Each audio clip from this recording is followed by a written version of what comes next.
Hello everyone. JW advance 2025 paper one का ये सम चलिए सॉल्व करते हैं। A single slit diffraction experiment is performed to determine the slit width using the equation BD upon D equal to m lambda, where B is the slit width, D is the shortest distance between the slits and the screen, and D is the distance between the mth diffraction maximum and the central maximum, and lambda is the wavelength of light. D and D are measured with scales of least count 1 centimeter and 1 millimeter respectively. The values of lambda and m are known precisely to be 600 nanometer and 3 respectively. The absolute error in micrometer in the value of B estimated using a diffraction maximum that occurs for m equal to 3 with d equal to 5 mm and d equal to 1 meter is what? I have taken that sum from section 3 of the paper. इसका answer एक numerical value होगा और decimal में आया तो 2 decimal places तक हमें इसे राउंड ऑफ करके बताना होगा। क्लियरली सम बेस्ड है डिफ्रैक्शन पैटर्न के एक्सपेरिमेंट पर, और जो फॉर्मूला यूज करना है वो भी इन्होंने लिख के ही बोला है, that is BD upon D equal to m lambda.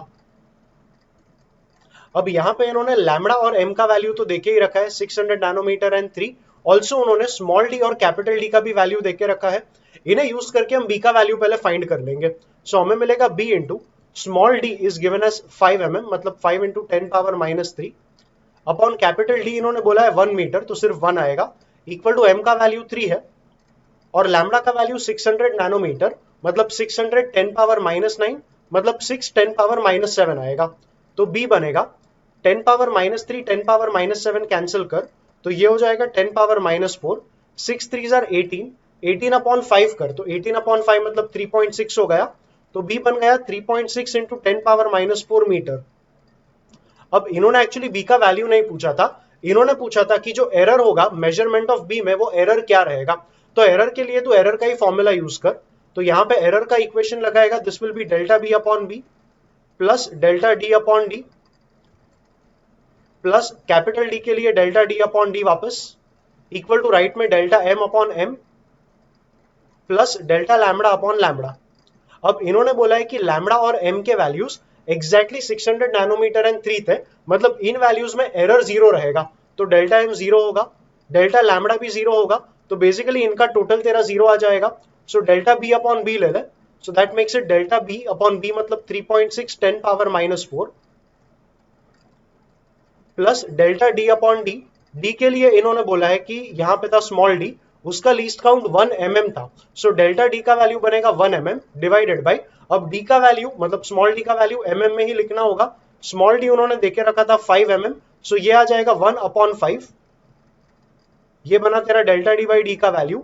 अब delta capital D by d ले ले, कैपिटल D के लिए उन्होंने बोला था लीस्ट काउंट 1 सेंटीमीटर था, तो डेल्टा d का वैल्यू बनेगा 1 सेंटीमीटर अपॉन कैपिटल D जो कि 1 मीटर था, इसे हमें सेंटीमीटर्स में ही लिखना होगा।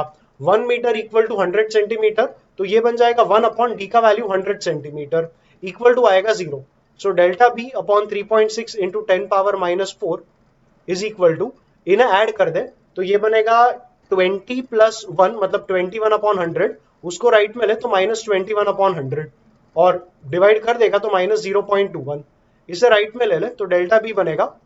और डेल्टा बी का वैल्यू भी देख, उन्होंने तेरे से माइक्रोमीटर में पूछा है, तो पहले तो पावर -4 ही रहने दे, तो ये बनेगा 3.6 इंटू, या तो इसको 21 लिख और 10 पावर -2 और 10 पावर -4 क्लब करके 10 पावर -6 लिख ले।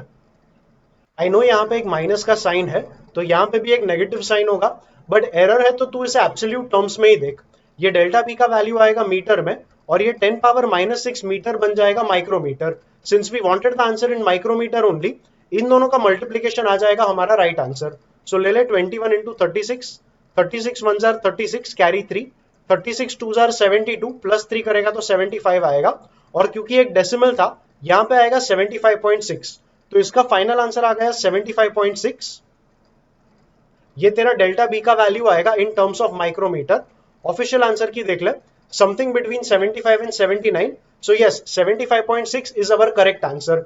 इन माय व्यू ये सम काफी आसान था, क्योंकि जो फॉर्मूला यूज करना था वो तो उन्होंने ऑलरेडी क्वेश्चन में देके ही रखा था, प्लस एरर्स का भी एक छोटा सा ही लॉजिक अप्लाई करके हमें हमारा आंसर मिल गया। No major twist and turns, no major complications, so overall yes sum काफी आसान था। नेवरदलेस ये सम तुम्हें कैसा लगा कमेंट करके जरूर बताना। वीडियो को लाइक और चैनल को सब्सक्राइब करना।